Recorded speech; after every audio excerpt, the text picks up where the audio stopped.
Today at the president's big deal foreign policy, national security, civil liberties speech, an activist who has been a thorn in the side of two White Houses now, Medea Benjamin from Code Pink, she willed into existence that rarest of things in presidential speeches, an unscripted moment. So today, once again, today, these desperate people. I'm about to address it, ma'am, but you got to let me speak. I'm about to address it. Commander-in-Chief. Let me address it. Close Guantanamo today. Why don't you let me address it, ma'am? Those 86 prisoners. Why don't you sit down and I will tell you exactly what I'm going to do. President at first seemingly flustered by the interruption, sort of. But then nobody quite knew how it was going to end because the heckling did not stop. She stopped for a second, but then she interrupted the president again and again and again, and eventually he just let her speak. How about Abdul Rahman al-Awlaki, 16-year-old When we went, is that the way we treat a 16-year-old girl? he went Why on was he to, killed? Can you we tell went us on. why Abdul Rahman al-Awlaki was killed?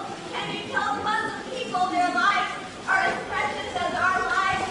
Can you take the drones out of the hands of the CIA? Can you stop the signature strikes that are killing people on the basis of suspicious activities? We're addressing Will you that. apologize to the thousands of Muslims that you have killed?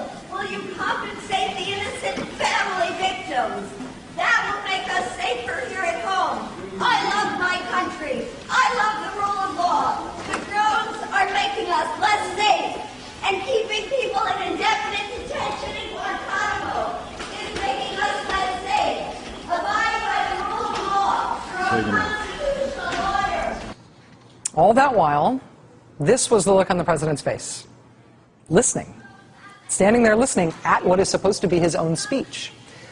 But the look of a maybe flustered president being heckled at extraordinary length We're addressing that, ma'am. eventually seemed to give way to something else. The voice of that woman is worth paying attention to. Obviously, I do not agree with much of what she said. And obviously she wasn't listening to me in much of what I said. But these are tough issues. And the suggestion that we can gloss over them is wrong. The activists at Code Pink and Medea Benjamin are not trying to make friends. They are out to be disruptive to those with whom they disagree. And the president today reacted in a way that was so surprising, in part, I think, because he thought he was saying something with which anti-war protesters would agree. Essentially, the moment there was, hey, stop interrupting me and you might like what you're hearing. At least some of it, you might like what you're hearing. More ahead.